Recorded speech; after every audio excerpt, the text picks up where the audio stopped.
Assalamualaikum warahmatullahi wabarakatuh. Perkenalkan, nama saya Nur Afif Nandito dengan NIM 18023 61201216 akan mempresentasikan proposal penelitian saya yang berjudul Analisis Perilaku Kepemimpinan Terhadap Kepuasan Kerja Karyawan pada Bengkel Aneka Jaya. Sebelum memasuki pembahasan, dalam presentasi kali ini terdapat 3 bab. Yang pertama, pendahuluan, yang kedua, tujuan pustaka, dan yang ketiga, metodologi. Latar belakang. Pada berbagai bidang khususnya kehidupan berorganisasi, faktor manusia merupakan masalah utama di setiap kegiatan yang ada di dalamnya. Organisasi merupakan kesatuan sosial yang dikoordinasikan secara sadar dengan sebuah batasan yang reaktif dapat diidentifikasikan, bekerja secara terus-menerus untuk mencapai tujuan. Semua tindakan yang diambil dalam setiap kegiatan diprakarsai dan ditentukan oleh manusia yang menjadi anggota perusahaan. Perusahaan membutuhkan adanya faktor sumber daya manusia yang potensial, baik pemimpin maupun karyawan pada pola tugas dan pengawasan yang merupakan penentu tercapainya tujuan perusahaan. Sumber daya manusia merupakan tokoh sentral dalam organisasi maupun perusahaan. Agar aktivitas manajemen berjalan dengan baik, perusahaan harus memiliki karyawan yang berpengetahuan dan berketerampilan tinggi serta usaha untuk mengelola perusahaan seoptimal mungkin sehingga kinerja karyawan meningkat. Rumusan masalah dan tujuan penelitian. Manusia merupakan sumber daya yang paling menentukan dalam mencapai tujuan yang diinginkan perusahaan. Permasalahan dari perusahaan ini adalah tinggi rendahnya kinerja karyawan. Untuk suatu upaya yang dapat meningkatkan kinerja karyawan, dengan permasalahan tersebut diduga faktor gaya kepemimpinan mempunyai pengaruh di setiap kinerja karyawan. Adapun tujuan dari penelitian ini yaitu tujuan dari penelitian ini adalah untuk memperoleh gambaran yang mendalam dan memberikan bukti empiris mengenai pengaruh gaya kepemimpinan terhadap kinerja karyawan. Berdasarkan latar belakang dan rumusan masalah yang ada, maka penelitian ini dilakukan dengan tujuan mengetahui pengaruh variabel gaya kepemimpinan terhadap kinerja karyawan. Kerangka berpikir. Agar gambaran penelitian secara keseluruhan diketahui serta penyusunan proposal lebih terarah dan jelas, maka dapat dikemukakan kerangka pemikiran. Yang pertama, perilaku konsultatif. Yang kedua, perilaku partisipatif. Yang ketiga, perilaku deklaratif. Yang keempat, uji F. Yang kelima, uji T. Yang keenam, analisis korelasi parsial. Pemimpin yang baik adalah pemimpin yang mampu mengkoordinasikan dan menggerakkan orang-orang serta golongan-golongan guna untuk mencapai tujuan yang diinginkan. Hipotesis. Dr. Sugiono mengutarakan bahwa hipotesis merupakan jawaban sementara terhadap persamaan masalah penelitian. Jawaban masih berdasarkan teori yang relevan, tetapi belum didasarkan pada fakta-fakta empiris yang diperoleh dari pengumpulan data. Sutrisno Hadi menambahkan bahwa penolakan dan penerimaan hipotesis sangat tergantung pada hasil penyelidikan fakta-fakta yang dikumpulkan. Adapun waktu, tempat penelitian, dan metode pengumpulan data. Waktu dan tempat penelitian. Penelitian dilaksanakan di Bengkel Aneka Jaya, Jalan Poros Palopo Masamba. Penelitian ini dilaksanakan pada 5 Februari 2021. Metode pengumpulan data. Metode pengumpulan data yang digunakan dalam penelitian ini adalah yang pertama, kuesioner. Kuesioner adalah metode pengumpulan data yang dilakukan dengan cara memberikan pertanyaan-pertanyaan kepada responden dengan panduan kuesioner. Kuesioner dalam penelitian ini menggunakan pertanyaan terbuka dan tertutup. Yang kedua, observasi. Observasi merupakan metode penelitian di mana peneliti melakukan pengamatan secara langsung pada objek penelitian. Yang ketiga, studi pustaka. Studi pustaka merupakan metode pengumpulan data yang dilakukan dengan membaca buku-buku literatur, jurnal-jurnal referensi yang berkaitan dengan penelitian ini dan penelitian terdahulu yang berkaitan dengan penelitian yang sedang dilakukan. Jenis dan sumber data, populasi dan sampel. Jenis dan sumber data. Data adalah segala sesuatu yang diketahui atau dianggap mempunyai sifat bila memberikan gambaran tentang suatu keadaan atau persoalan. Data primer. Data primer merupakan data yang diperoleh secara langsung dari sumber asli tanpa melalui perantara. Data primer yang ada dalam penelitian ini merupakan data kuesioner. Yang kedua, data sekunder. Data sekunder adalah data penelitian yang diperoleh secara tidak langsung melalui media perantara atau diperoleh dan dicatat oleh pihak lain. Populasi dan sampel. Populasi adalah gabungan dari seluruh elemen yang berbentuk peristiwa, hal atau orang yang memiliki karakteristik serupa yang menjadi pusat perhatian peneliti karena dipandang sebagai semesta peneliti. Populasi dalam penelitian ini adalah seluruh karyawan pada bengkel Aneka Jaya yang berjumlah 168 karyawan. Sampel merupakan subset dari populasi, terdiri dari beberapa anggota populasi. Dalam penelitian ini tidak digunakan teknik sampling karena sampel yang diteliti adalah keseluruhan populasi yang ada, atau disebut dengan sensus. Mengingat jumlah hanya sebesar 168 karyawan, maka layak untuk diambil keseluruhan untuk dijadikan sampel tanpa harus mengambil sampel dalam jumlah tertentu, sehingga sampel dari penelitian ini adalah seluruh karyawan tiap bagian unit dalam bengkel Aneka Jaya. Teknik analisis data. Data yang diperoleh dari kuesioner akan diolah secara kualitatif dan kuantitatif, diolah dan disajikan dalam bentuk tabel frekuensi dan tabulasi. Tabulasi silang digunakan untuk mengetahui pengaruh gaya kepemimpinan terhadap kinerja pegawai. Pengolahan dan analisis data kualitatif dilakukan dengan mereduksi atau meringkas data dengan menggolongkan, mengarahkan, membuang yang tidak perlu dan mengorganisasikan data sedemikian rupa sehingga sesuai dengan keperluan untuk menjawab pertanyaan analisis di dalam penelitian. Data hasil wawancara yang relevan dengan fenomena yang dianalisis disajikan dalam bentuk kutipan-kutipan. Analisis data kualitatif dipadukan dengan hasil interpretasi dan kuantitatif.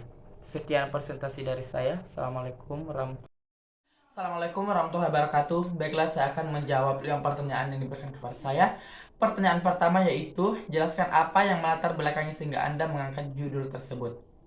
Yang melatar belakangi sehingga saya mengangkat judul ini karena bengkel adalah tempat untuk perawatan, pemeliharaan, perbaikan, modifikasi alat mesin, tempat pembuatan mesin, dan perakitan mesin-mesin. Pertanyaan kedua, kenapa Anda menduga hipotesisnya demikian? Saya menduga hipotesisnya seperti ini karena yang pertama, antara kualitas dan kepuasan pelanggan Burut menyatakan bahwa kualitas pelayanan harus dimulai dari kebutuhan pelanggan dan berakhir pada persepsi pelanggan. Karena variabel kualitas pelayanan tersebut diukur dengan persepsi, sehingga berpengaruh positif. Yang kedua, hubungan antara harga dan kepuasan pelanggan. Harga dilihat dari sudut pandang konsumen, seringkali digunakan indikator nilai bila mana harga tersebut dihubungkan dengan manfaat yang dirasakan atas suatu barang atau jasa. Pada tingkat harga tertentu, jika manfaat yang dirasakan meningkat, maka nilainya meningkat pula. Apabila yang dirasakan pelanggan semakin tinggi, maka akan menciptakan kepuasan pelanggan yang maksimal.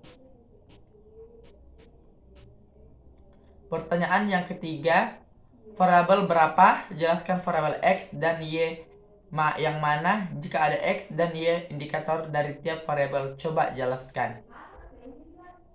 Variabel terikat, independent variable. Variabel terikat dalam penelitian ini adalah kepuasan pelanggan Y. Kepuasan pelanggan adalah tingkat perasaan senang atau kecewa seseorang setelah membandingkan kinerja atau hasil yang ia rasakan dibanding dengan harapannya. Umumnya harapan pelanggan merupakan perkiraan atau keyakinan pelanggan tentang apa saja yang diterimanya. Bila ia membeli atau menggunakan suatu produk dari bengkel Aneka Jaya. Sedangkan kinerja yang dirasakan adalah daya tanggap pelanggan terhadap apa yang apa yang diterima setelah memakai produk yang dibeli.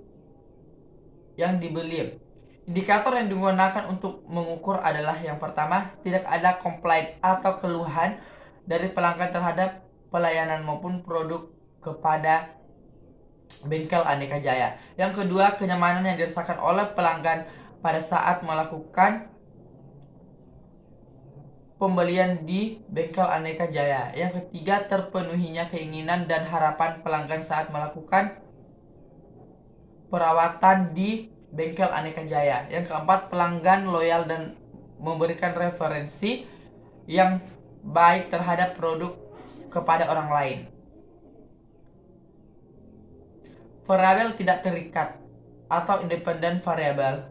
Variabel bebas dalam penelitian ini meliputi kualitas pelayanan X1, harga X2, promosi X3. Definisi operasional masing-masing variabel tersebut sebagai berikut. Yang pertama, kualitas pelayanan X1. Kualitas pelayanan dapat diartikan sebagai upaya pemenuhan kebutuhan dan keinginan konsumen serta ketepatan penyampaiannya dalam mengimbangi harapan konsumen. Kemampuan dan keramahan para petugas dalam memberikan pelayanan.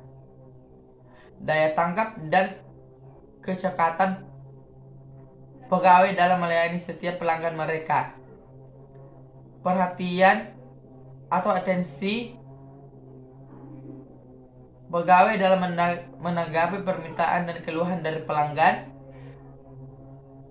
Memberikan jaminan ganti rugi pada produk yang telah dibeli pelanggan dengan syarat dan ketentuan penggantian yang berlaku. Harga X2. Harga adalah sejumlah uang yang dibayarkan atas barang dan jasa atau jumlah nilai yang konsumen tukarkan dalam rangka mendapatkan manfaat dari memiliki atau menggunakan barang atau jasa. Yang pertama, harga yang ditentukan sesuai dengan kualitas produk dan kualitas pelayanan yang diberikan. Yang kedua, kesesuaian tingkat harga yang terjangkau oleh daya beli masyarakat. Ketiga, perbandingan harga yang mampu bersaing dengan bengkel-bengkel pesaing. Keempat, harga sesuai dengan manfaat dan nilai yang diperoleh pelanggan. Promosi atau X3.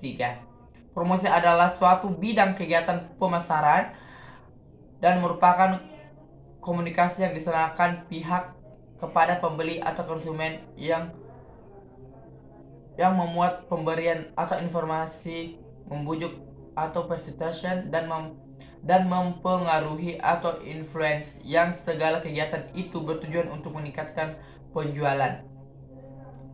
Adapun indikatornya, yang pertama, iklan melalui brosur.